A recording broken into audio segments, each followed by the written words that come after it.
Olá, seja muito bem-vindo, seja muito bem-vinda a mais uma aula aqui do nosso curso de psicopatologia, nosso curso de psicopatologia. Então, meu nome é Otton Júnior, você já sabe, sou psicólogo clínico e nós estamos trabalhando aí o livro do Paulo Dalgalarondo. E nós estamos no capítulo 9, né? Fazendo sempre a leitura, e eu tento não comentar, mas nos dois últimos encontros acabou que eu comentei bastante, né? Porque eu acho que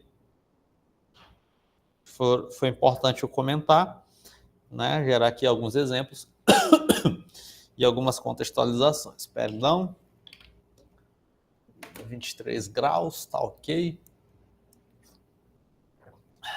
E vamos embora. Deixa eu fazer aquele esquema aqui de compartilhar minha tela com você. Cadê o Google Meet? Tomar meu cafezinho. Desculpa, garganta tá. Acho que foi esse cafezinho que deu um pigarro agora.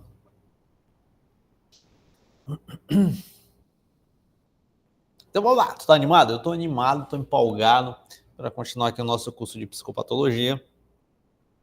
E já vou dizer. Não vou dizer. Não. Deixa aí. Mas eu já escolhi o nosso próximo curso.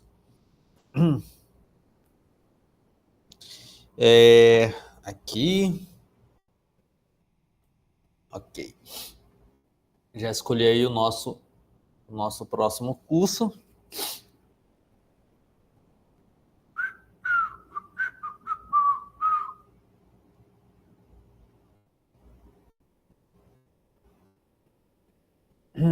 Então você está vendo aí a minha tela, sua videochamada, Instituto de Psicologia. Então vamos lá. Let's bora. E aí os próximos cursos, com exceção dos cursos de logoterapia aqui do canal, que aí a logoterapia eu vou ler mesmo, né? Eu tô lendo, igual esse daqui que a gente está fazendo. Tá? O próximo livro de psicopatologia, eu disse que eu ia trabalhar a psicopatologia geral do Karl Jaspers, né? Mas eu vou deixar esse mais para frente. É provável que eu faça um do Hutz, tá bom? De avaliação psicológica, tá? E aí esse daí eu vou fazendo um esquema mais de aula mesmo, de resumir e tal. Vai ser bem bacana, vai ser bem legal. Tá? Então o próximo livro que a gente vai trabalhar aqui possivelmente vai ser o do Hutz. Nesse sistema de aula, vou fazer a aula, deixar bem bonitinha, fazer o slide aqui, compartilhar com você, vai ser uma dinâmica diferente, tá bom? Então, vamos lá. Continuando o nosso capítulo 9, vamos ver se hoje eu encerro esse capítulo 9.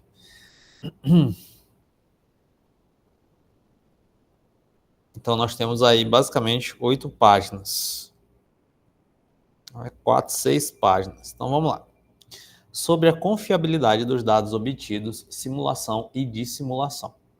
O profissional com alguma experiência,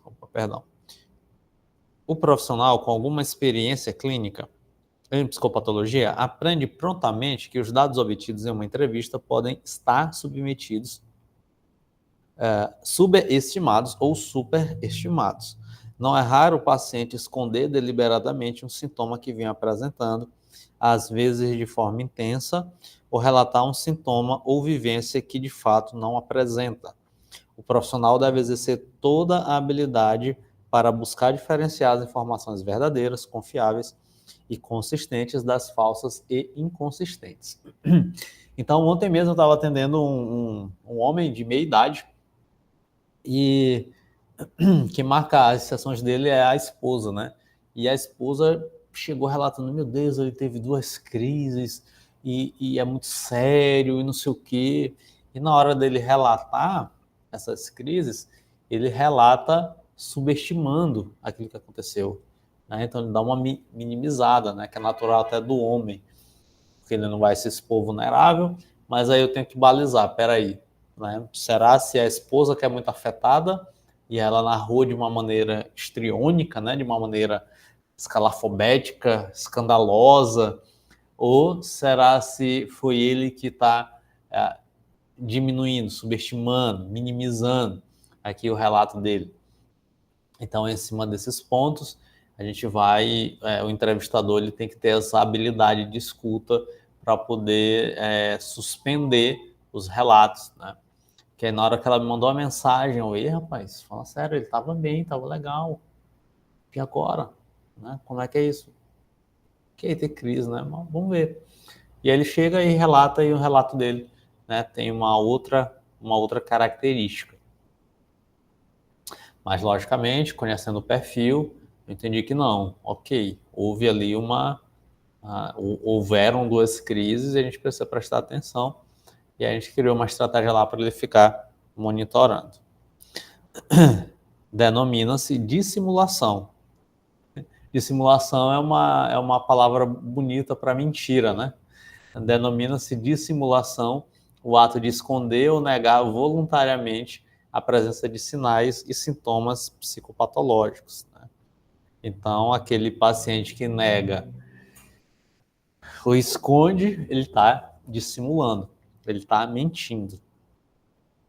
Ao ser questionado se tem algum temor, se tem cismas, ou se acredita que alguém queira prejudicá-lo, o paciente, mesmo tendo ideias de perseguição ou delírio, nega terminantemente experimentar tais vivências. Em geral, tal negativa ocorre por medo de ser internado, de receber medicamentos ou de ser rotulado como louco. O indivíduo, por exemplo, nega alucinações auditivas, mas cochicha frequentemente com um ser imaginário que ele percebe ao seu lado. Ou seja, apesar de dissimular as alucinações para o profissional, revela indícios de sua presença por meio de comportamento que é incapaz de dissimular. Então, a dissimulação é a negação, tá aqui, ó, ou quando ele esconde a presença de sinais e sintomas psicopatológicos. Já a simulação é a tentativa do paciente criar, apresentar como o faria um ator voluntariamente um sintoma, sinal ou vivência que de fato não tem. Então, dissimular é mentir, simular é fingir ter. Então, são palavras aí que estão dentro do nosso imaginário popular, né? Então, não são difíceis de entender. O cafezinho tá bom? Tá bom, bom, bom. O sujeito diz ouvir vozes, estar profundamente deprimido, ou ter fortes dores nas costas. Tudo isso com o intuito de obter algo. Geralmente, o paciente que simula sintomas visa obter algum ganho com isso. Dispensa do trabalho, aposentadoria, internação para não ser encontrado por traficantes de drogas, etc. Deve-se ressaltar que a simulação é, por definição, um ato voluntário e consciente, não se incluindo aqui os sintomas psicogênicos, como paralisia conversiva, sem base orgânica, mas com raízes e processos, mas com suas raízes em processos e conflitos inconscientes. Né? Então, o paciente que está simulando é aquele ato voluntário e consciente. E geralmente ele tem um ganho com isso. Uma vez eu atendi uma paciente de... Ela estava ali entrando na terceira idade, então ela simulava bastante.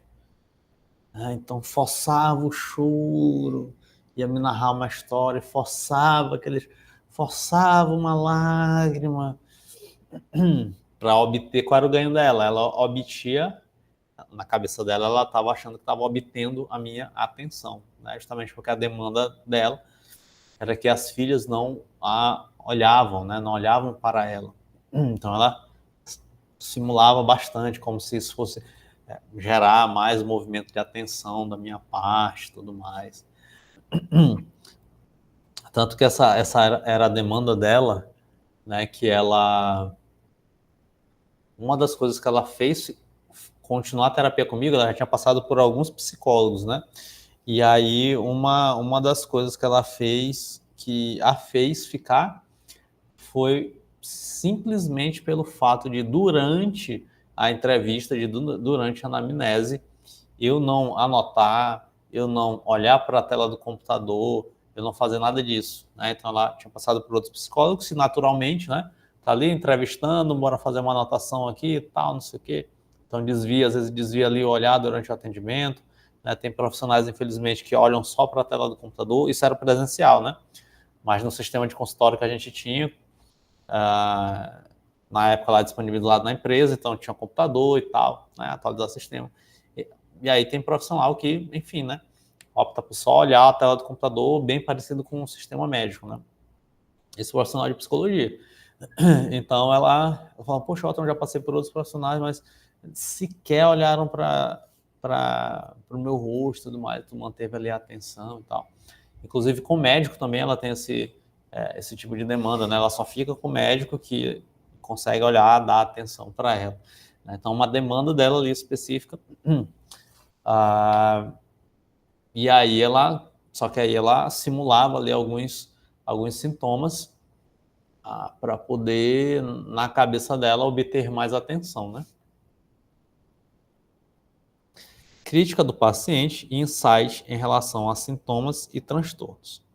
Em psicopatologia, um aspecto característico da clínica é que parte dos pacientes, apesar de apresentar sintomas graves que comprometem profundamente suas vidas, não os reconhece como tal. Foi proposto que o insight não é um fenômeno categorial e unidimensional, mas inclui vários níveis de intensidade e distintas dimensões. Por exemplo, nessa linha, Davi afirma que o insight, longe de ser um fenômeno tudo ou nada, compreende vários níveis e é composto por 3 componentes / implicações. Então, aqui, ó. Crítica do paciente e insight em relação aos sintomas e transtornos. Então, aqui o ponto é, parte dos pacientes não reconhece determinados sintomas. É muito aquilo que o pessoal da psicodinâmica vai dizer. Cara, como é que eles dizem? Ai, me fugiu agora a expressão. E não é nem só da psicodinâmica, né? Eu já vi a galera, até de psicopatologia, quem estuda psicopatologia, outras, com outras abordagens também já tem esse tipo de expressão. Que é... Tá. Ego sintônico e ego distônico. Né? Então, muitas vezes um determinado sintoma já é tão familiar que a pessoa ela entende que aquilo é característica dela, né? O que a gente chama de egocintônico. Né? Então, o sintoma gera um prejuízo, a pessoa nem imagina que aquilo ali é um sintoma, né? O que aquilo ali gera um prejuízo, porque é egocintônico. Ego distônico é uma experiência de sintoma e que a pessoa não reconhece aquilo como participante dela. Né? Então, tem, vamos dizer assim, uma tendência a ter uma consciência a mais, um sofrimento mais consciente no que diz respeito a sintomas que são egodistônicos. Né? O sintoma egosintônico é aquele sintoma em que a pessoa, ela, de verdade, ela não percebe. Meu Deus, mas isso é errado. Meu Deus, mas isso é assim. Sim. Então, a gente tem isso. Então, vamos lá. Em relação a essas críticas a si e insights, o que ele quer dizer, né? Consciência de que tem um problema. É a consciência de que algo não vai bem, que pode se estar doente, apresentando um transtorno mental ou uma alteração emocional patológica. Esse estágio pode ser dividido em 2. Consciência de que tem um problema, em geral, que algo vai mal. E 2, consciência de que tal problema pode ser um transtorno mental, algo diferente do normal, no sentido de estar doente com alteração de sua saúde. Esses dois aspectos são fundamentais no processo de insight. Pacientes em psicose aguda ou mania aguda quase nunca têm insight. Muitas vezes nem reconhecem que tem algum problema, já que eles fora do estado agudo costumam ter relativamente um pouco mais de insight. De novo aqui a recomendação do filme Uma Mente Brilhante. Né? Então, Uma Mente Brilhante é um filme que você precisa assistir repetidas vezes, porque você lá vai ter esse tipo de experiência, né? Então, em casos psicóticos lá do Uma Mente Brilhante, né, o John Nash ele nem percebia que ele tinha determinado sintoma, né?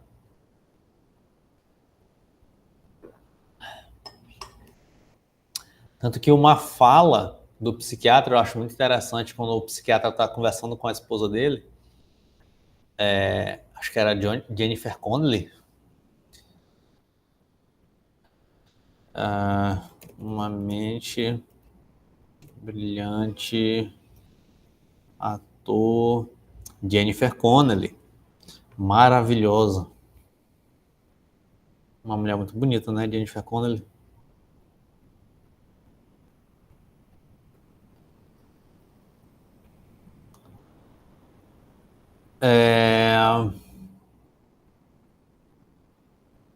Ok. Então o psiquiatra conversando com ela, né, o psiquiatra vai lá e diz, você tem que explicar para ele, né, para o marido que não é algo real. Explicar isso para ele, cara. Não é algo real. Por quê? Porque o John Nash não reconhecia ali o seu próprio sintoma, né? Beleza. Modo de nomear ou renomear os sintomas. Não é raro que pessoas com delírios, alucinações ou alterações marcantes do humor atribuam significados às suas experiências que diferem em maior ou menor grau das noções da psicopatologia, mas que são formas de significar suas mais íntimas experiências. Isso é considerado ausência de insight, embora possa ser considerado relativamente um tipo de insight em outro sistema de ideias. O que tenho não é doença, é transtorno mental, é influência do demônio, de espíritos, de coisas que fizeram contra mim, etc. Né? Então aqui a gente tem um ponto muito sensível, né? Eu particularmente, eu tenho metafísica em mim, particularmente eu acredito numa dimensão espiritual, então logicamente eu acredito numa influência do mal. Né? Então isso daqui faz parte da minha cosmovisão, então eu acredito nisso. Se você é um terapeuta, se você é um psicólogo ateu, cético, então, não diria nem cético, porque às vezes até o cético tem uma crença no mundo espiritual, né? Mas ateu mesmo, né? Você é um materialista. Então, você não acredita em dimensão espiritual, né? Nada disso. Então, aí você provavelmente, então, todo discurso nesse sentido, você já vai ter uma dúvida de cara, logicamente. Aqui entra um ponto bastante sensível, principalmente para pessoas que são mais sensíveis a esse tipo de dimensão, né? Então eu acredito, né, na dimensão espiritual, eu acredito que tem uma influência de fato do demônio, existe um mal operando aí, né? Então eu acredito nessas coisas e tudo mais. Então aí o cuidado que você tem que ter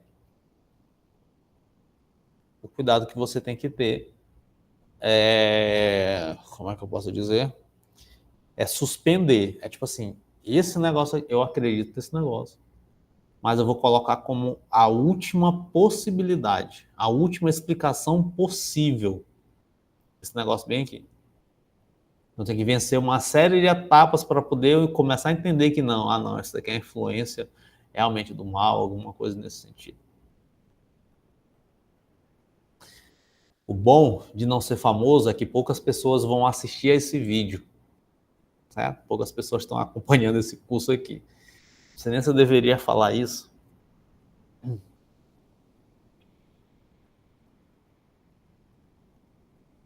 Não, não vou falar, melhor não falar, né? mas eu já tive experiência de atendimento.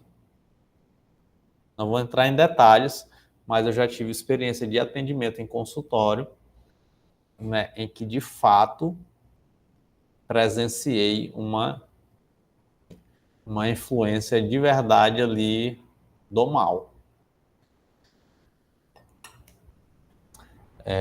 Algumas pessoas podem acreditar ou não, enfim, mas já tive experiência nesse sentido.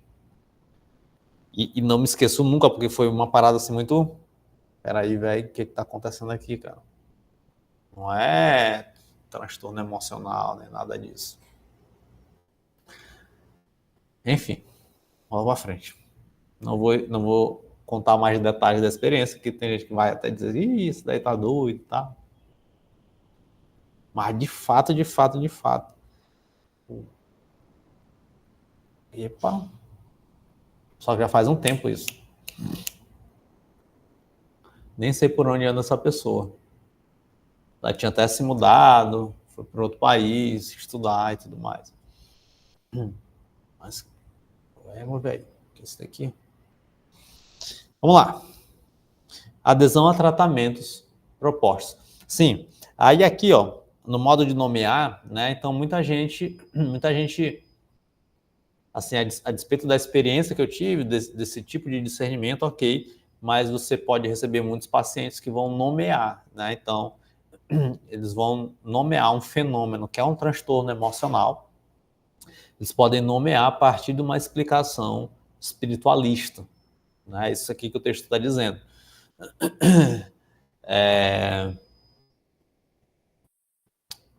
Então é isso, então é comum, né? Então, recente eu escutei isso em alguma sessão. Não lembro se foi homem ou se foi mulher, mas eu acho que foi mulher. E aí ela estava dizendo, poxa, eu já estava pensando que isso era algo espiritual, porque eu já fiz várias coisas, já não sei o quê, e, pô, isso daqui era algo espiritual, tá? Então, é isso, né? Então, muitas vezes, um determinado fenômeno, um fenômeno X, né, pode acabar sendo nomeado a partir das explicações da cosmovisão da pessoa, né? Então, se ela não tem ali, de repente, um repertório em saúde mental ou em psicologia, não tem porquê você querer cobrar da pessoa que ela vai trazer uma explicação psicopatológica para o fenômeno que ela está vivenciando ali. Né? Então, ela vai tentar nomear a partir do recurso que ela tem, do repertório que ela tem. Né? Aí cabe a você a entender, né, como profissional, opa, peraí, uma influência do mal, tem explicação, se aproxima com algum transtorno, e aí você vai lá e suspende, né? Suspende a fala do paciente. Adesão a tratamentos propostos. De modo geral, mas não sempre, pessoas que têm insights sobre sua condição psicológica aceitam seguir os tratamentos, inclusive o uso de psicofármacos. A ausência total de insight, de admitir que tem algum problema, que suas dificuldades são na área da saúde, relaciona-se frequentemente com a recusa de usar psicofármacos prescritos ou mesmo de seguir acompanhamento em serviços de saúde. Então ele está colocando aqui a categoria de insight isso, né? A pessoa percebe que tem algum problema de saúde mental ou ela não percebe que tem? Ela entende que tem ou ela entende que não tem? Então tem muita gente que resiste, né, dentro desse processo todo, muita gente acaba resistindo, né, a aceitar, não, velho, eu tenho mesmo, tá. Em particular, pacientes graves, como psicóticos com esquizofrenia, aqueles com transtorno bipolar, em quadro maníaco, alguns indivíduos que apresentam dependência química, deficiência intelectual, síndromes autísticas ou demências, apresentam graves prejuízos quanto ao site. Em uma das minhas últimas experiências com plano de saúde, eu estava atendendo uma senhora com bipolaridade, né? Ela vivia ali em hipomania, né? Ela chegou até mim com hipomania. Muito interessante, cara. Muito interessante. Uma paciente extremamente exigente, né? Um manejo extremamente delicado, delicadíssimo. Delicadíssimo. Que é paciente que passa geralmente por vários terapeutas exigem mais, que já tem as manhas, já conhece, e aí dependendo, então, do quadro, então vai exigindo muito mais o manejo do profissional. E ela, extremamente exigente, um manejo assim, extremamente delicado, me exigia muito de atenção, de escuta, da própria do próprio manejo, né, de como falar, o que falar, como responder da maneira correta. Então, me exigia muito, né? Eu tinha que estar muito atento, porque qualquer tipo de fala, né, ela já poderia usar, né, de uma maneira negativa, né? Então, algo assim muito, muito exigente mesmo. E ela chegava em hipomania, chegou até mim em hipomania, e, pô, hipomania, né? Dono de tudo, tá? Dono de tudo, tá bem, suave, tal, não é doida, né? Tem essas vibes, né? Sou normal, posso tudo. Tá? Aí, nesse quadro de hipomania, uma resistência gigantesca. Não, tô bem, super bem. Tal.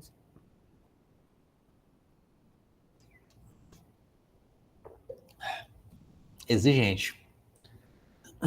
Falando aqui, né, já compartilhando um pouquinho aqui com você, essa pessoa, né, me exigiu bastante.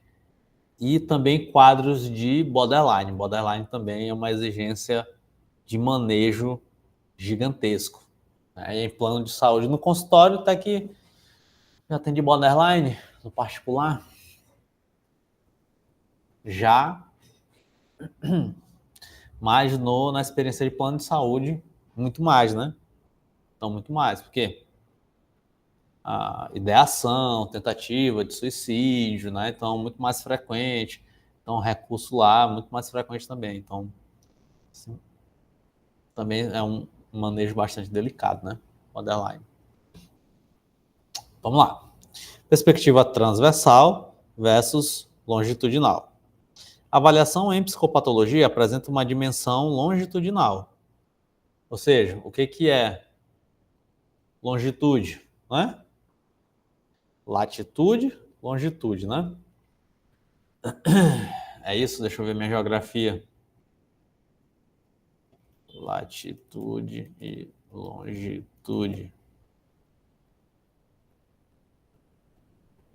Latitude, longitude. Esse foi isso que eu falei agora, né? É isso mesmo. Né? Latitude é assim, longitude é em pé. Ai! Linha do Equador é latitude, meridiano de Greenwich é longitude. Cara, voltei agora no ensino médio com isso. Só que aqui ele bota a avaliação de psicopatologia apresenta uma dimensão longitudinal, que seria assim. E o que seria isso? Histórica temporal. E outra transversal, momentânea e atual. Ao se colher a dimensão longitudinal, deve-se buscar descrever relações temporais, cronológicas, de forma clara e compreensível, e observar como o indivíduo relata, sente e reage a eventos passados. Sem essa dimensão, a dimensão transversal fica obscura e incompleta, sendo difícil sua devida apreciação. Assim, as relações temporais ficam perdidas. Né? Então, a gente tem uma longitude e a gente tem uma transversal. Tá bom? Então, a longitude dessa dimensão histórica, temporal, para mim faria mais sentido ele falar latitudinal, né? Enfim.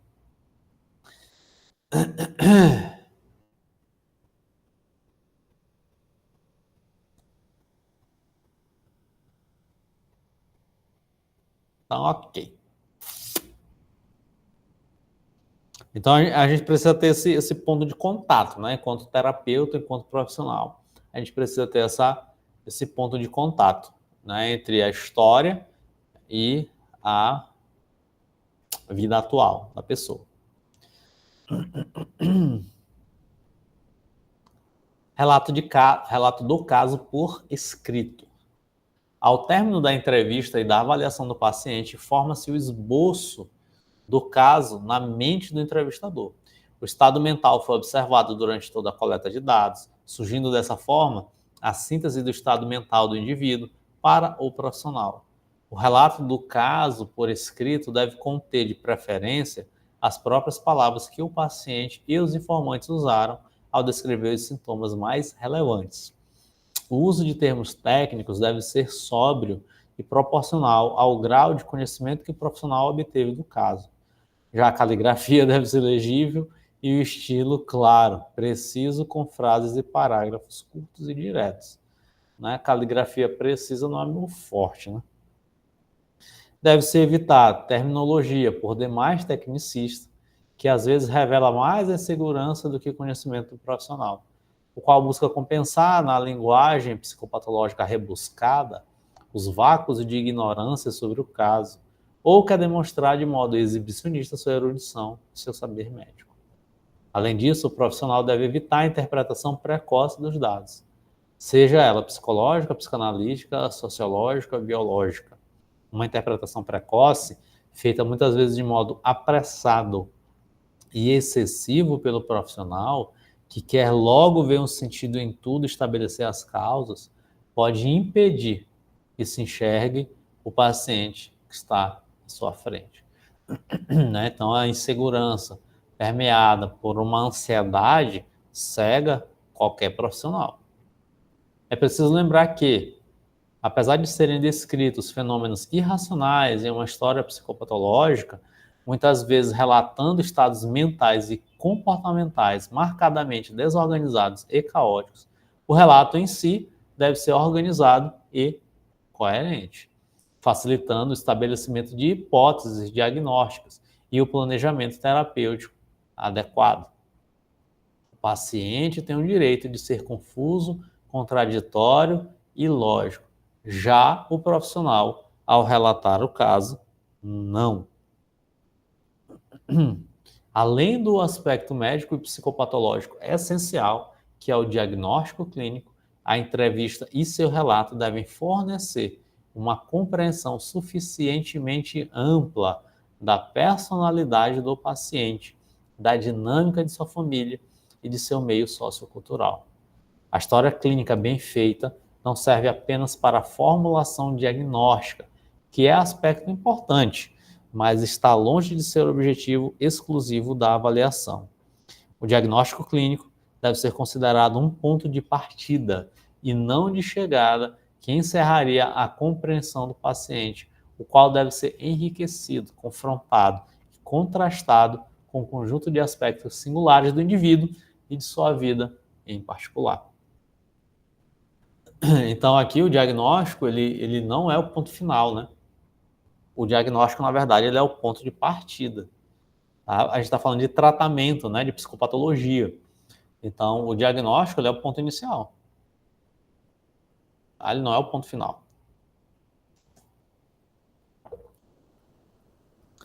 O diagnóstico, o psicodiagnóstico é o ponto final se você trabalha somente com avaliação psicológica, né? Então eu sou neuropsicólogo e eu trabalho só com elaboração do laudo neuropsicológico. Ok, aí o teu ponto final é o psicodiagnóstico, mas se você é terapeuta, psicólogo clínico, né, no sentido de fazer a psicoterapia, então o diagnóstico é o ponto de partida, ele não é o ponto final. O relato escrito de um caso tem, além de valor clínico e médico, importante valor legal. É um documento que, sendo bem redigido, poderá ser decisivo em questões legais futuras impensáveis no momento em que a avaliação está sendo feita. Então, eu já tive pacientes que precisaram de documentos legais, né? Tu faz um relatório de acompanhamento e tudo mais. Né? Então, relatei lá, fiz o relatório, o acompanhamento. documento, né? Inclusive, já participei até de audiências, né? Então, a paciente chegou até mim em função de um relacionamento abusivo que estava tendo, foi denunciado, e aí fiz acompanhamento com ele, e aí participei da audiência e tudo mais, relatório, tal, essa coisa toda. Eu já tive experiência nesse sentido. Então, por isso é bom você redigir, né? Você conseguir ter uma boa escrita de elaboração de documentos.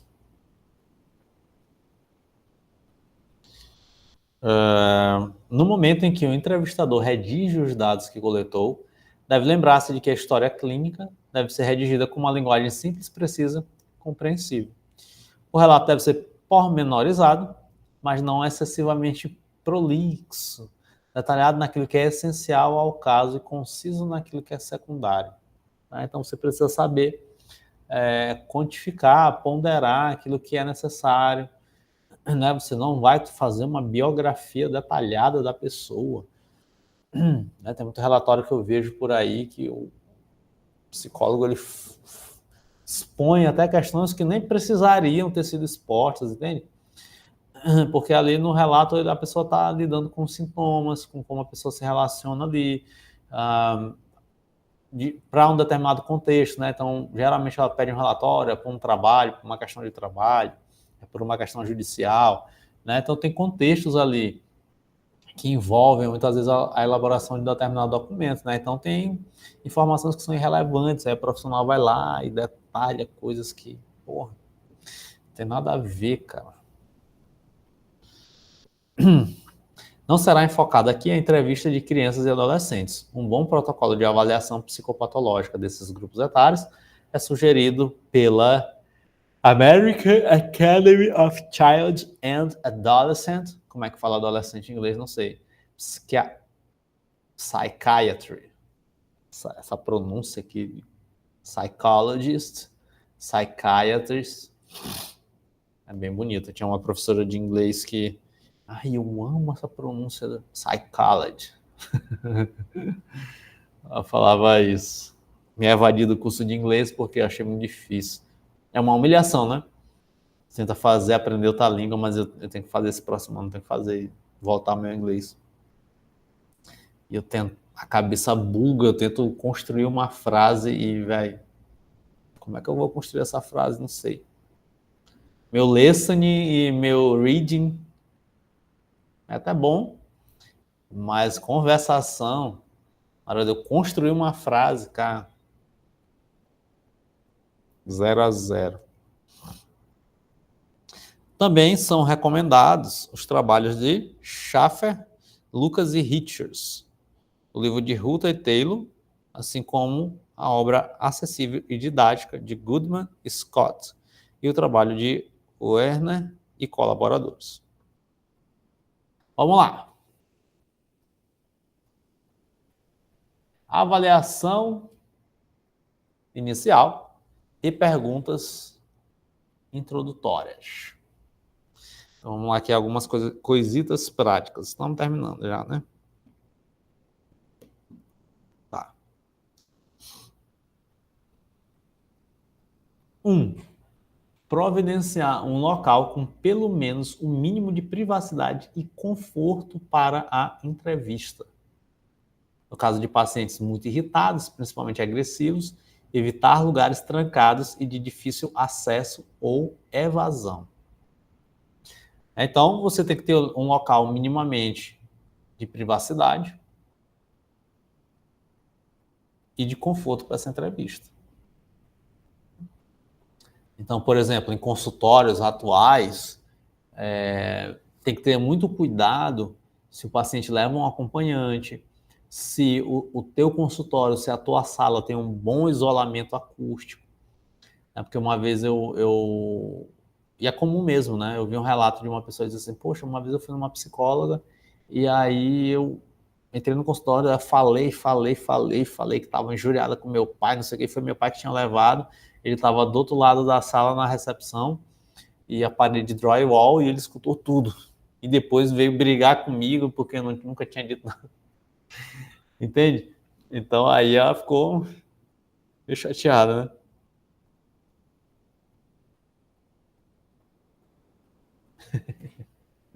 E isso é verdade, né? Por exemplo, aqui no meu consultório, a divisória é de drywall, né? Mas eu tenho todo o trabalho acústico, né? Para poder não vazar essa informação, principalmente quando é uma pessoa que vem acompanhada e tudo mais, então tem que ter esse tipo de cuidado, né? Então tem que ter minimamente essa privacidade. Outra coisa, você vai atender online e já ouvi relatos absurdos, né, de atendimento online do tipo, eu estava sendo atendida, nesse caso foi uma mulher, sendo atendida por uma psicóloga e eu percebi que tinha outra pessoa no quarto.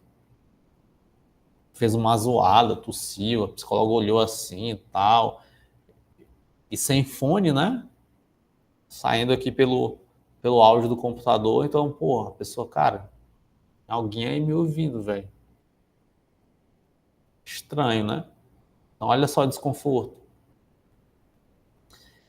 E em caso de pacientes muito irritados, agressivos, evitar locais trancados, mulheres, principalmente mulheres, né? Então tenham um certo tipo de cuidado com isso, né? Não é botando pânico, medo, nem nada disso, né? Mas quando eu atendia por plano, eu ouvi relatos, isso nunca aconteceu comigo, de paciente. Eu vou contar uma história aqui de um paciente mais agressivo, mas não foi no âmbito de consultório, né?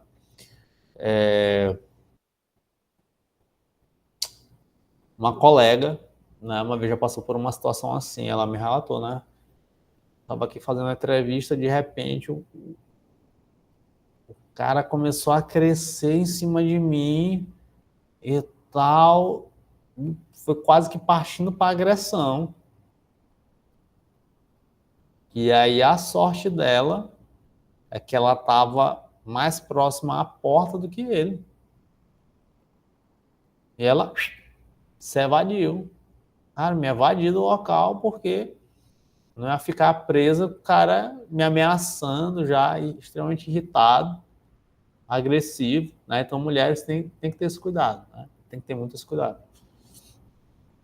Que atende, mulheres que atendem homens, né? Então tem que ter muito cuidado. Deixa sempre a porta aberta, destrancada, que eu digo, né? Tenha sempre essa possibilidade de ter esse acesso fácil para poder você se evadir, né? Então evite esse tipo de situação, né? Se proteja. Uma vez, quando eu estagiava ainda em organizacional do trabalho, mas na verdade eu estava fazendo uma avaliação para trânsito, né? E aí o motorista profissional foi fazer a renovação de habilitação, ele muito atribulado, por irresponsabilidade dele, ele deixou, né, para fazer a renovação de habilitação depois do período, motorista profissional. E aí a empresa, né, muito correta, disse, vai ser demitido se tu não trazer essa renovação de habilitação até a próxima semana, sei lá. Então ele tinha uma semana para fazer esse processo de renovação de habilitação. E aí, muito agoniado, muito atribulado, vai fazer o teste de atenção, logicamente, desempenho inferior. E aí, recomendação é que desempenho inferior do teste de atenção, a gente conversa, tenta entender o que está acontecendo, ver se a pessoa entendeu corretamente a explicação e tudo mais, ok, né, ver o que está acontecendo e faz um reteste com 3 dias, 4 dias. Aí você vem mais tranquilo e tal, então dá uma relaxada, né? E aí vem daqui a 3 dias fazer esse reteste para poder deixar no processo aqui um desempenho minimamente dentro da média para poder ter o direito de renovação da habilitação, né? Véi, e aí o cara tava já atribulado, agoniado, vou fazer o teste de atenção, média baixíssima, baixíssima, baixíssima, baixíssima. Não sei se ele levou meio que a pagode, se é que é só besteira, negligente, mas ele estava bem estressado mesmo. Aí eu segui o procedimento, né? procedimento padrão. Ó, estagiário. Até que eu respondi bem assim. Mas ele ficou extremamente revoltado na hora que eu entreguei o resultado, conversei e tal. Aí disse, ó, você vai precisar voltar daqui a 3 dias para poder fazer. 3 dias? Não, eu tenho que levar esse negócio aqui até amanhã. E era tipo uma quinta-feira e tal, então ele teria que fazer só na outra semana. Ah, tem que levar esse negócio aqui amanhã. Aí ele bateu na mesa assim, uma mesinha assim de tipo de professor, né, na sala. Pá, bateu na mesa. Eu vou te ensinar a viver. Cara, me ameaçou assim, ó, eu na cadeira. Eu vou te ensinar a viver. Eu dirigi há 20 anos. Tu acha que esse negócio aqui disse se você dirigiu ou não e tal? Eu vou te ensinar a viver. Bateu na mesa, aí abriu a porta. Aí tinha uma galera ainda assim na sala, né? A gente dava o feedback assim com o pessoal na sala ainda. Mas o pessoal ficou meio assustado. E eu tenho temperamento, eu sou fleumático, né? Então eu sou calmo, certo? Eu sou calmo, mas quando eu me irrito, velho, cara, o sangue subiu. Só que eu me segurei, ó. Fiquei me tremendo todinho assim, mas. Ah, moleque. Mas eu me segurei assim. Ele saiu, bateu a porta, começou a fazer show na recepção e tal. Rapaz, aí eu. Beleza. Bateu a porta, aí eu. Ok, deixei de lado o teste dele aqui, fui dar o feedback para outras pessoas. E ele na recepção fazendo show. Isso é uma palhaçada. Esse cara é um doido. E não sei o quê. Paz. Aí eu. Já tinha assim, umas pessoas na sala, né? Aí eu. Pessoal, com licença aqui rapidinho. Abri a porta e saí na recepção e fui bater boca com ele. Como é que é, rapaz? O que tu tá dizendo aí? Tu quer fazer a graça? Procura me respeitar, rapaz. E da recepção, aí a recepcionista, eu gostava dela, meio doida, meio estourada também, ó. Já acostumada a lidar com o público, né? Atendendo cliente assim.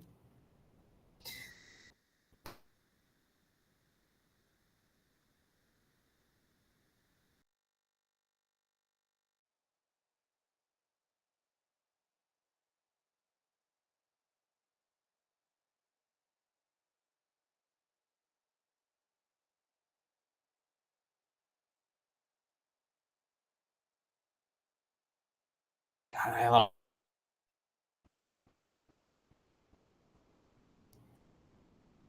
voltou.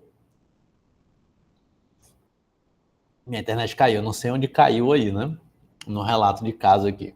Mas, enfim, né? Resolvido. Aí minha supervisora, tomara que não tenha cortado no começo, né? Mas aí minha supervisora desceu e tal. Foi conversar com ele, tudinho direitinho. E aí ela resolveu o negócio. Aí depois ela me deu uma acalmada também. Eu falei, cara, pô, falei, não, isso daí é uma molecagem, uma palhaçada. Não, não dá, velho. Não dá, não, não dá. Não, não, ó, tem que ter calma e tal. Tá bem tranquilo. Minha supervisora é excelente, assim, uma das minhas primeiras professoras, assim, de prática mesmo. Excelente, cara, excelente, excelente psicóloga. Muito boa em avaliação psicológica. Foi uma das primeiras aqui no Maranhão, uma das primeiras de organização organizacional do trabalho. Né? Muito boa. Bom, então é isso.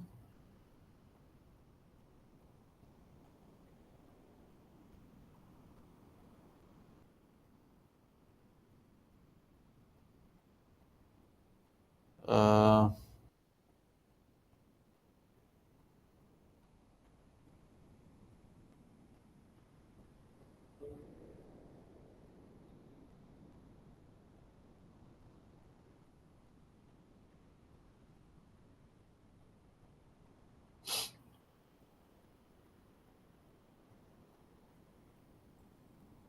Beleza. As tretas da vida. Então vamos continuar aqui. 2, apresentar-se ao paciente e então explicar brevemente o objetivo da entrevista. Até falei já em um encontro anterior sobre se apresentar. É importante você se apresentar, tu explica ali brevemente, ó, como é que é, o objetivo da entrevista é XYZ, tarará, tarará, tarará. Então, essa daqui depende muito do contexto, sempre é isso, né? Depende muito do contexto, mas é bom que você explique ali o objetivo. Sempre é importante, sempre é importante. Não acho que a pessoa vai chegar lá já sabendo, não sei o quê. Então, sempre é importante você explicar, ainda que de maneira sucinta. Atualmente, como eu faço só psicoterapia, então eu explico o objetivo da psicoterapia, né? Ó, tu já sabe como é, tem uma noção mais ou menos do que é, a pessoa mais ou menos, tá? Ah, beleza. Então aqui a gente vai fazer como se fosse aqui uma conversa. Eu sempre digo isso, como se fosse uma conversa. Né? A gente vai tentar entender o que está acontecendo com você. Né? A partir daí a gente vai criar estratégias para poder lidar com isso que está acontecendo. Pronto. Resumir. Ah, ok, beleza. Aí a gente arrocha no negócio, né? 3. Buscando estabelecer um contato empático com o indivíduo, iniciar com as perguntas gerais sobre quem ele é, como se chama, quantos anos tem, qual o estado civil, tem filhos, com quem mora, até que ano foi à escola, qual a sua profissão, em que trabalha, religião, né? Pratica a religião. Então, ele parte sempre do pressuposto de começar pelos dados sociodemográficos. Então, de novo, isso daqui depende do teu estilo de avaliação, do teu estilo de entrevista, tá bom? Isso daqui não é obrigatório, vai depender muito do teu estilo, tá? Eu, atualmente, eu não sigo aqui esse itinerário, por exemplo. 4. Qual o seu problema? Alternativo, vai perguntar, pô, qual o seu problema é meio paia, né? Qual é, né? Tu não vai perguntar assim, qual é o seu problema, né? Alternativo, o que te traz aqui? Como tem se sentido? Tem alguma dificuldade? Sente algo que não vai bem? Está se sentindo doente? Então, geralmente, eu gosto de perguntar muito o que te traz aqui. Então, bom, tu tem algum motivo específico para vir até aqui? Está acontecendo alguma coisa de maneira específica ou não? Né? Ou é algo mais geral, tu quer falar sobre algo específico? Eu sempre dou essas opções para a pessoa, né? Você quer falar de algo específico que tem acontecido ou não? Né? Você quer falar de algo mais geral e a partir daí a gente vai trabalhando. E aí tem pessoas que, não quero falar de algo específico. Isso daqui, isso daqui. Não, nem sei, mas estou sentindo que tem algo estranho. Aí beleza, né? Então vamos falar de algo mais geral e a gente vai tentando entender o que é. Então eu sempre dou essas opções para a pessoa, né? E aí ela fica ali mais confortável, né? Se ela já quiser ir direto ao ponto, beleza. Se não, ela vai construindo ali o entendimento até chegar no ponto específico que ela deseja trabalhar. 5. Como começaram os seus problemas? Né? Como tem passado nos últimos anos, meses, semanas? Então aqui é um itinerário. Tá? Você pode seguir essa entrevista ou não. 6. Quais são os tratamentos? Beleza. Ponto 5, ok. Né? Então a pessoa vai lá, diz a demanda, diz o que traz aqui, aí você começa a investigação. Bom, você tem sentido isso há muito tempo? Ou não? Né? Há quanto tempo você percebe isso? 6. Quais são os tratamentos que fez até hoje? Quais foram os resultados desse tratamento? Então, já fez terapia, já usou medicação, já fez passe no centro espírita, já foi na mãe de santo. O que tu já fez para esse negócio bem aqui? 7.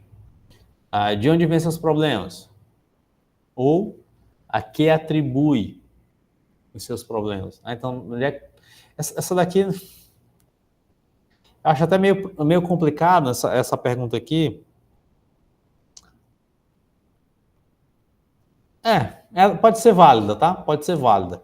Porque a pessoa pode dizer assim, eu acho que é... Porque aí aqui a gente pode focar num ponto que ele mesmo trouxe lá atrás, que a gente não deve se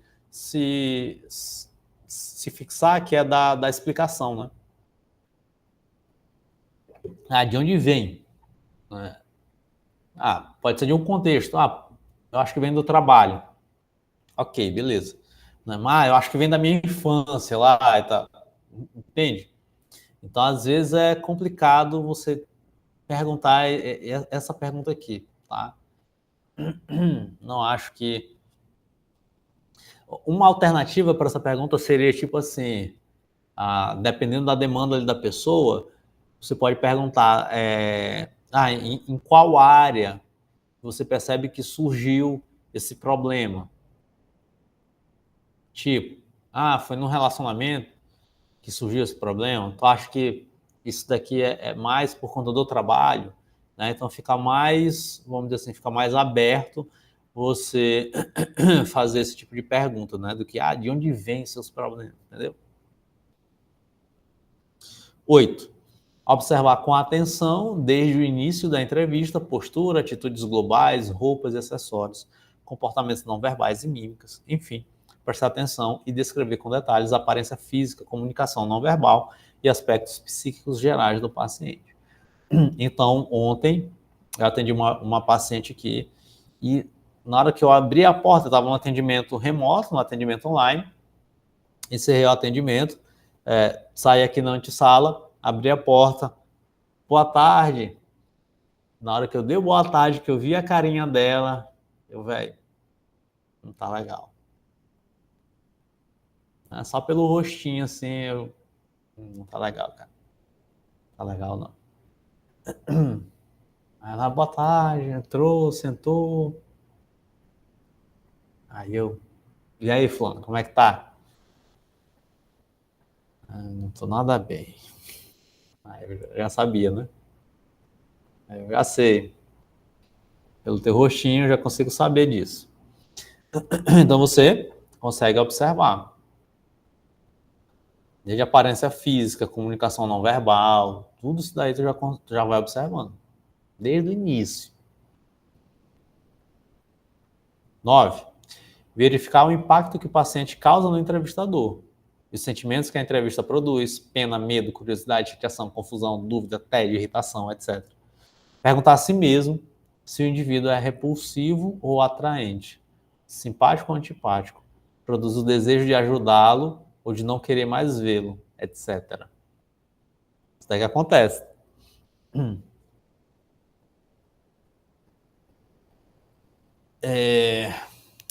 Exemplos, né? Estou procurando aqui exemplos. Eu já atendi pessoas que geraram medo? Não. Curiosidade? Sim. Fico curioso ali, cara. Essa pessoa que está escondendo o quê? Por que assim? Tédio? Sim. Né? Já atendi algumas pessoas que, cara, extremamente tedioso. Irritação? Também. Aí aqui vem muita congruência do Rogers, capítulo 3 do Tornar-se Pessoa, recomendação do capítulo 3 do Tornar-se Pessoa. Tem pessoas que são repulsivas, sim. Tem pessoas que vão atrair mais, sim. Pessoas que são mais antipáticas, sim. Tem pessoas que produzem mais o desejo de ajudar, sim. Isso daqui tudo eu já vivenciei. E de não querer mais ver, também. Cara, eu não quero mais atender essa pessoa, bicho. Por quê? Incapacidade. Por exemplo, eu, quando não quero mais atender alguém, é, muitas vezes é uma sensação de incapacidade, né? Pô, já fiz de tudo, já intervi, já fiz isso daqui, já fiz isso daqui. Não, cara. Quero mais, não. Eu me sinto capaz. Aí eu tenho que fazer avaliação técnica. Pô, é uma incapacidade minha mesmo, técnica e tal. Entendo que tem uma outra abordagem que consiga alcançar melhor essa pessoa. Beleza. O processo dela. Ok. Então, recente.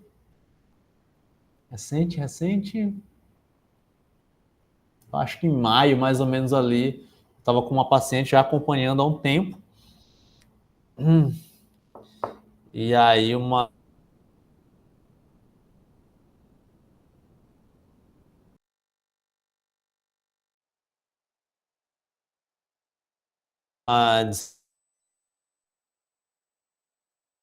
muito grande. Para essa pessoa bem aqui, eu acho que um treino de habilidade vai ajudar muito.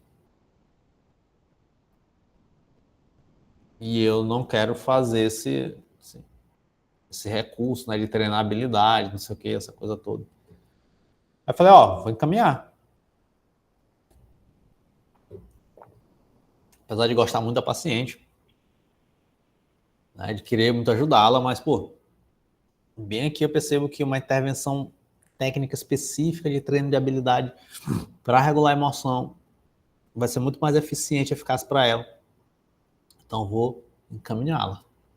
Conversei e tudo mais. Ah, pô, tá bom, beleza. E aí encaminhei. Inclusive,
ok, tô aqui, né?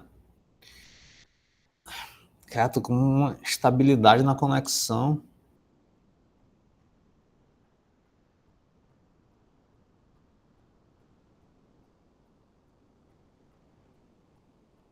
Vamos lá, bora terminar esse negócio aqui. Tomara que se tiver cortado aqui, depois de repente você pode mandar mensagem aqui e perguntar alguma coisa. 10. Lembrar-se de que é necessário, na entrevista, utilizar linguagem e vocabulário compatíveis com o nível intelectual do paciente, adequados ao seu universo cultural, seus valores morais e religiosos. Então, é sempre importante você adequar a tua linguagem. Isso, inclusive, o pessoal da PNL, por exemplo, trabalha muito essa questão de ajuste de linguagem, né? E às vezes o psicólogo ele acaba esquecendo disso. Ele pode usar, às vezes, muito tecniquez, né? Um tecnicismo, tecniquez mesmo, exagerado e tal, que a maioria das vezes é para mostrar segurança, né? Coisa que é bobagem. Então, você adequa a linguagem e o vocabulário com o repertório do paciente. Então, faça isso. Eu sempre tenho o costume de nivelar por baixo, né? E aí eu vou percebendo o nível do paciente, o recurso, o repertório e tal, e aí então eu posso ir aumentando, né, o meu vocabulário, né, deixando um pouco mais complexo o meu vocabulário, porque eu percebo que o paciente ele consegue, né, ele tem recurso e repertório intelectual para poder acompanhar, né? Então isso é muito importante. Até quando eu atendo profissionais,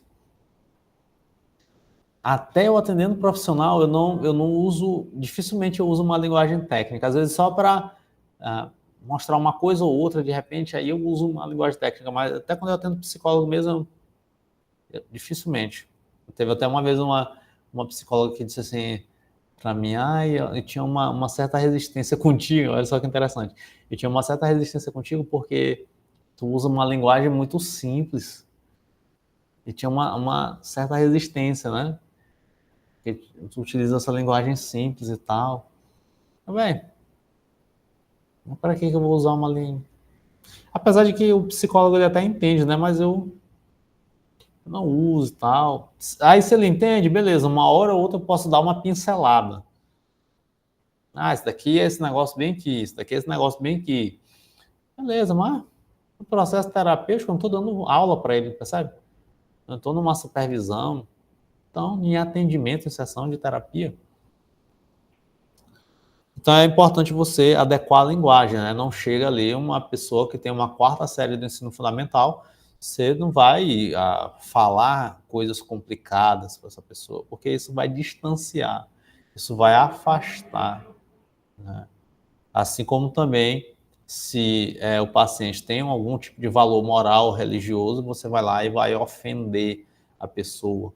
Geralmente isso acontece também, né? Então, o terapeuta que não tem uma religião, atende uma pessoa com uma religião e vai lá e ofende, né? Isso acontece muito, porque o terapeuta acha que ele é superior, e não é, né? Então, tem que ter o respeito.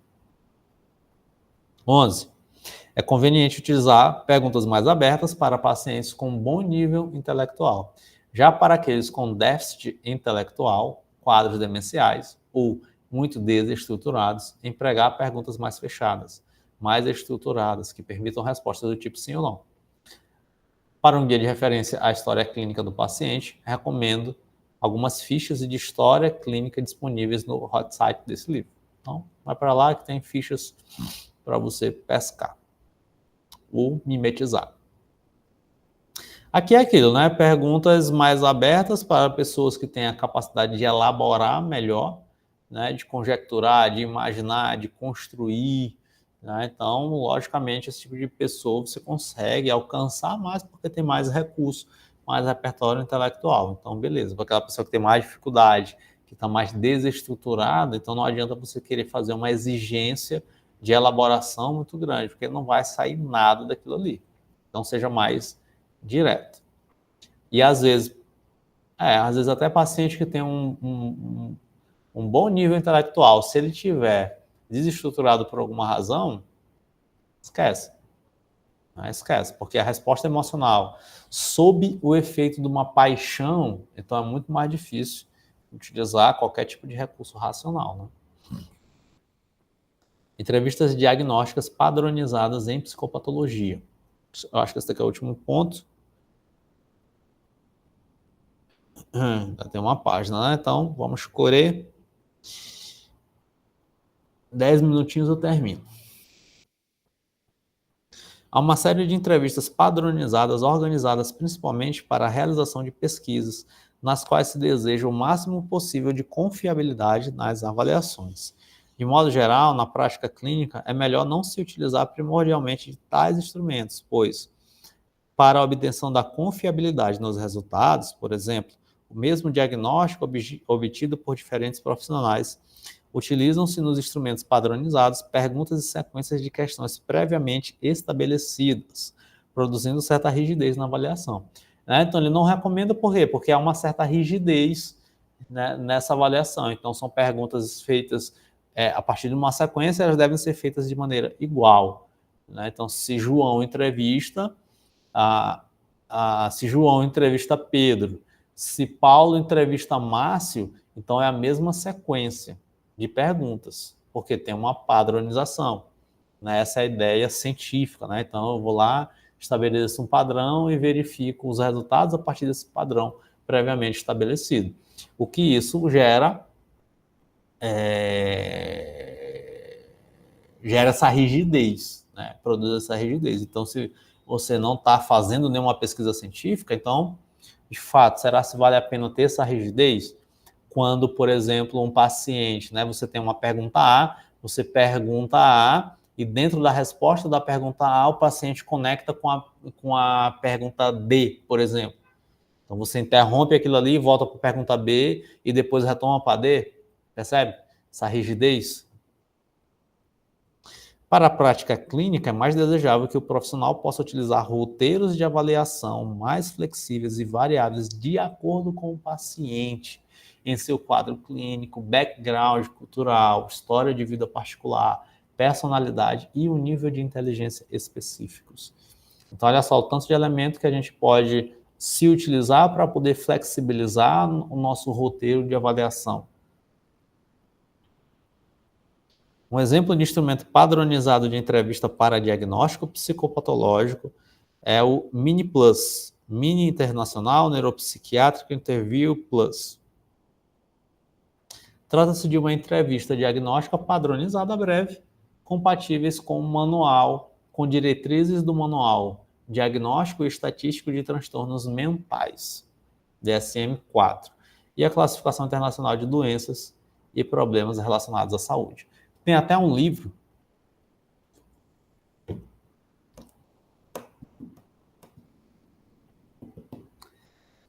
que eu não sei se eu tenho aqui, mas ele tem todo o roteiro para você fazer um diagnóstico. Deixa eu ver bem aqui se eu acho.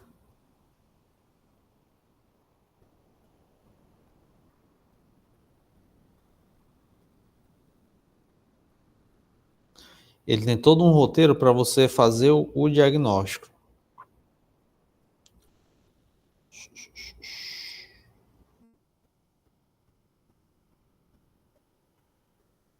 E aí tem a perguntinha, vai fazendo todo aquele esquema de perguntas, sabe?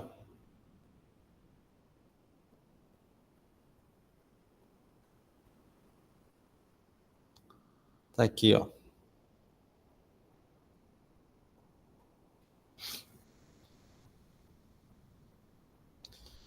O nome do livro é Entrevista Clínica Estruturada. Não sei se você já viu, já teve acesso a esse recurso. Ó.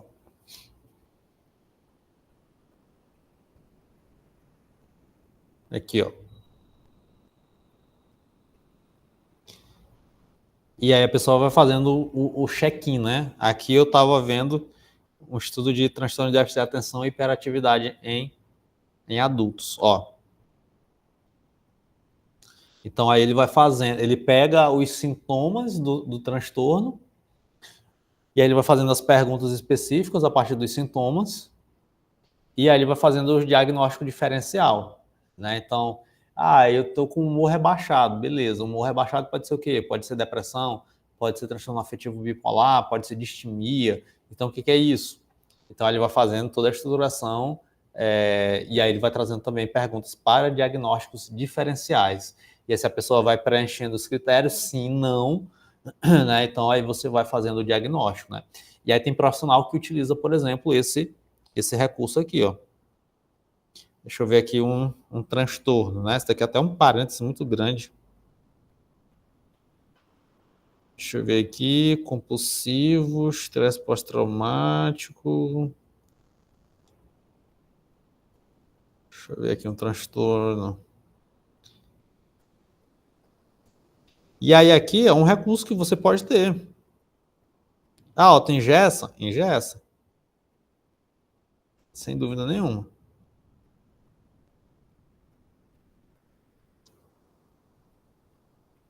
Mas para quem gosta, ou para quem tem ali de repente um objetivo específico, né? Então é um recurso assim maravilhoso, Carol.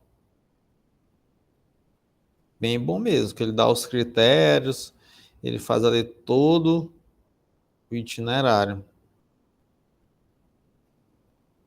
Ele tem aqui a explicação de como fazer e tal.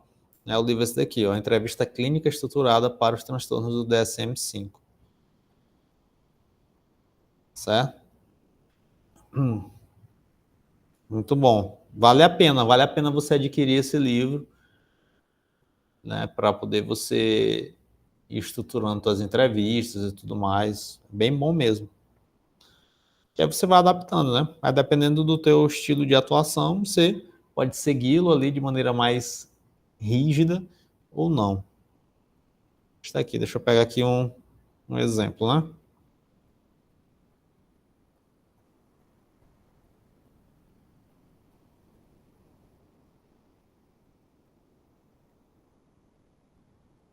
Aqui, ó. Episódio de humor. Aí tem. Agora irei fazer mais algumas perguntas sobre o seu humor. Esse daqui é o entrevistador. Até aqui, os critérios para episódio depressivo maior.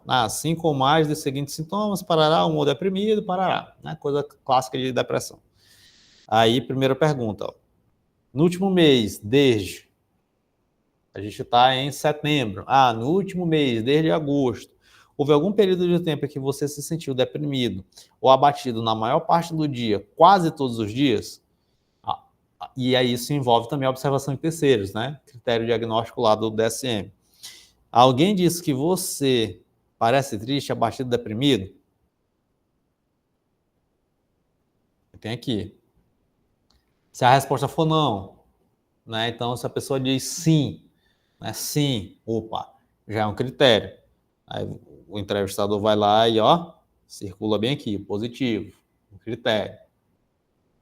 Se a resposta for não, aí o entrevistador vai lá e diz, ó, e conta se sentir triste, vazio, sem esperança na maior parte do dia, quase todos os dias. Se a resposta for sim para uma das perguntas acima, você vai lá e pergunta, como foi isso? Quanto tempo durou?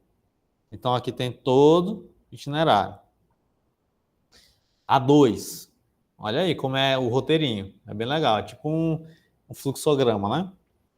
Se o item anterior foi classificado como um mais, aí a pergunta é essa daqui. Durante esse período, você sentiu menos interesse ou prazer com coisas de que normalmente gosta? Que aqui é outra investigação de sintoma. Né? O sintoma está aqui relacionado. Né? Aí a pessoa vai lá. Sim, tal, parará, parará, não sei o que, bererê. Foi isso. Se foi não, né? Aí você vai lá e pergunta. Aí pronto. Aí vem aqui, ó. Se tanto 1 e 2 forem classificados como menos para o mês atual, continue com a 15. Aí você já vai lá para cá, ó. Você já vem para cá, ó.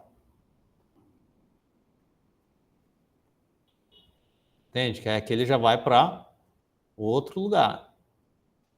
Se não, você continua na sequência aqui. Entende? Então aqui tem um roteirinho.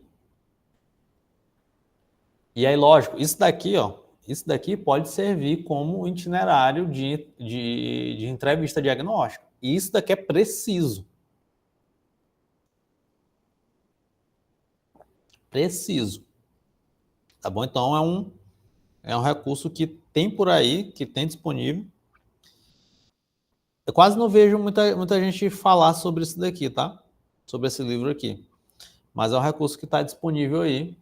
Vou até botar aqui na capa de novo. Ó, vou botar aqui a capa todinha aqui para você. Então é um recurso que está disponível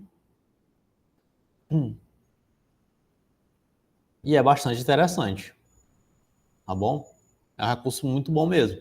Você vai fazendo ali, preenchendo todos os critérios. Adquira, tá? Adquira esse livro.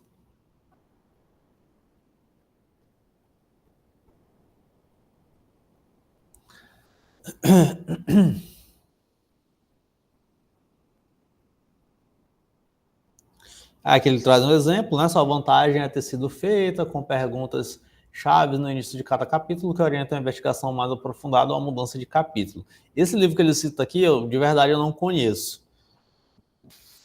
Tá bom? Eu conheço esse outro lá. Ok.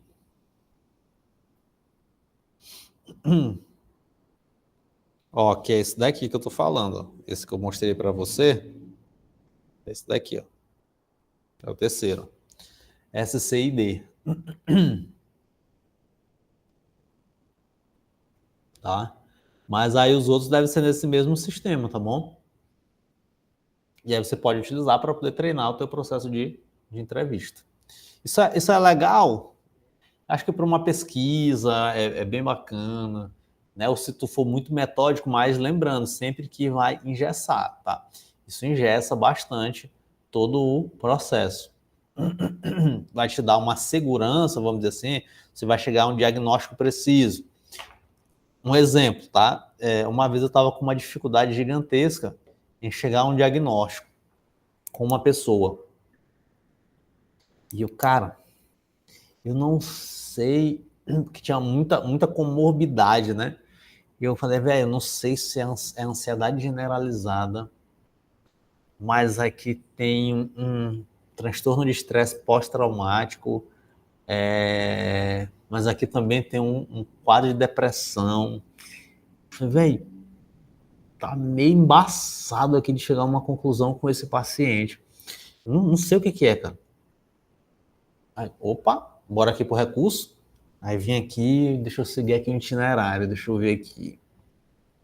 Fazendo as perguntas do diagnóstico diferencial, né? Até que cheguei ali ao diagnóstico de um transtorno de estresse pós-traumático com depressão, né? Transtorno de depressão ali. E possivelmente um homem, que é raro, né? Mas um borderline, transtorno de personalidade borderline. Que é mais raro em homem, né? Mas acontece. Por fim, desenvolvido para uso clínico, o The Standard of Clinical Interview in Psychiatry. O SCIP é um método de avaliação clínica psicopatológica bastante amplo, que tem 3 componentes.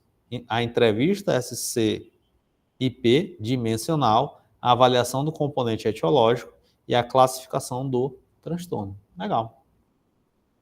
A avaliação do SCIP produz 3 tipos de dados clínicos: a avaliação diagnóstica do transtorno mental, a avaliação score dimensional de dimensões como ansiedade, obsessões, compulsões, depressão, mania, suicidalidade, delírios, alucinações, desorganização, agitação, sintomas negativos, catatonia, dependência de álcool e outras substâncias, alterações de atenção e hiperatividade, e 3 dados quantitativos numéricos da gravidade dos sintomas e sinais. O quanto sabemos, não há tradução ou validação desse interessante instrumento para o português do Brasil, o que é triste, né? Deixa eu ver bem que se bem que essa versão aqui é atual, né? SCIP.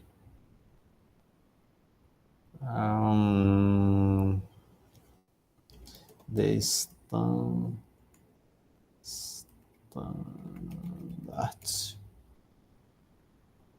for Clean.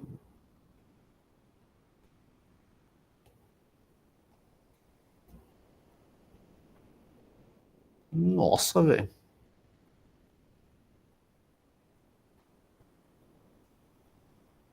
Na Amazon é R$1.000, tá doido. Mas só tem inglês, né? Não tem português mesmo, não.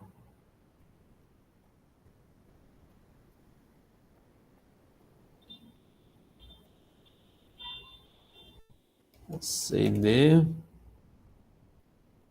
Mas já a entrevista clínica estruturada para transtornos do DSM, que foi esse livro que eu mostrei aí para você, é R$165. Né? Então já é bem mais barato.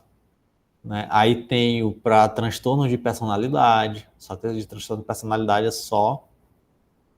Não tem português, velho.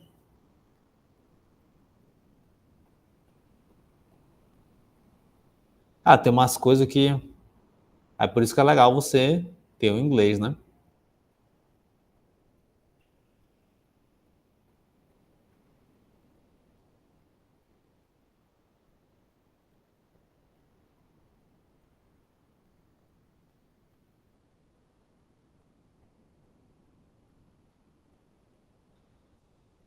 Porque aí esse aqui que eu mostrei, né? Ele tem uma ênfase em depressão, ansiedade, que são transtornos clínicos mais recorrentes, né? Então aí ele tem essa ênfase.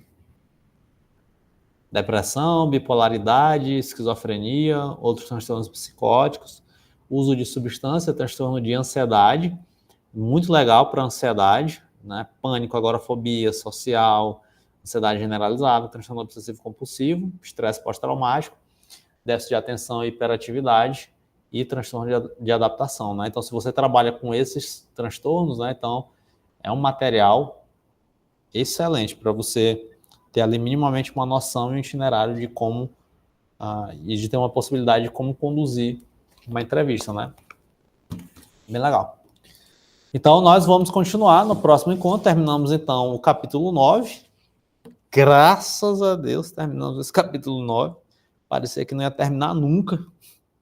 E a gente vai, então, no próximo encontro para o capítulo 10. O capítulo 10, nós vamos trabalhar o aspecto geral do paciente, tá bom?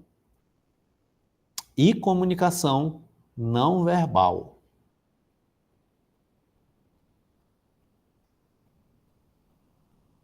Aí a gente vai trazer aqui todas as características, todos os pontos.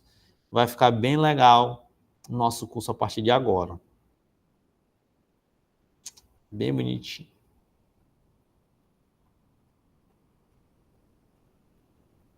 Então é isto. Se você ainda não é inscrito no canal, se inscreva no canal, deixa o like, deixa o gostinho aí no vídeo e ativa o sininho aí para receber todas as notificações e ficar por dentro de todos os nossos vídeos aqui do nosso curso de psicopatologia. Beijinhos, até o nosso próximo encontro.